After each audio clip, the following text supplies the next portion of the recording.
I lose, winner takes my car clean and clear. But if I win, I take the cash and I take the respect. To some people, that's more important. Ever wondered if your feelings could power a car? What if your joy could take you on a road trip? Or your focus could get you to work faster? It sounds like science fiction, right? Well, for a brief, chaotic moment in history, it was a reality. This is the story of Project Ignition, the startup that created the world's first emotion-powered car, and, in doing so, accidentally pushed the world to the brink of a new kind of Cold War. It all began in a humble garage, not with tech giants or government labs, but with a visionary named Dr. Ari Storn. He wasn't trying to change the world, just to solve the energy crisis. His breakthrough was a device called the empathic core. It could convert the raw neuroelectrical energy of human emotions into clean, usable power. Think about it. No fossil fuels, no emissions, just pure human feeling. Thorn's startup, Aura Automotives, unveiled their first prototype. It was sleek, silent, and revolutionary. To start the car, you didn't turn a key. You focused on a feeling of determination. To accelerate it, you tapped into excitement or joy. The stronger the emotion, the faster you went. Early test drives were incredible. People described it as a symbiotic experience, like the car was an extension of their own will. The world was captivated.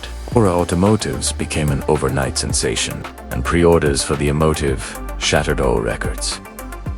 But here's where the dream started to curdle. While the public saw a green revolution, world governments saw something else entirely.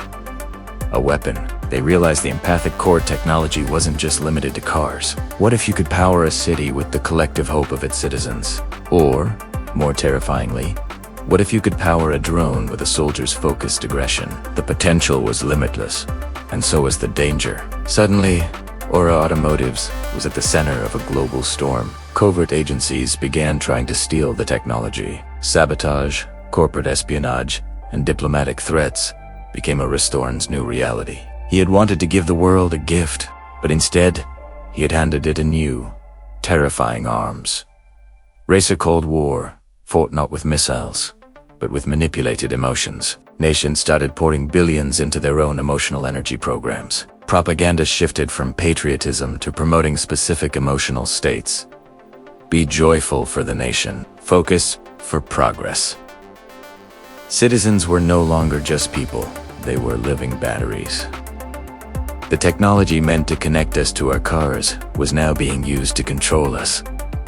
Thorn was horrified. Desperate to stop the madness he'd unleashed, Thorn made a drastic decision. He activated a hidden kill switch he'd built into every empathic core.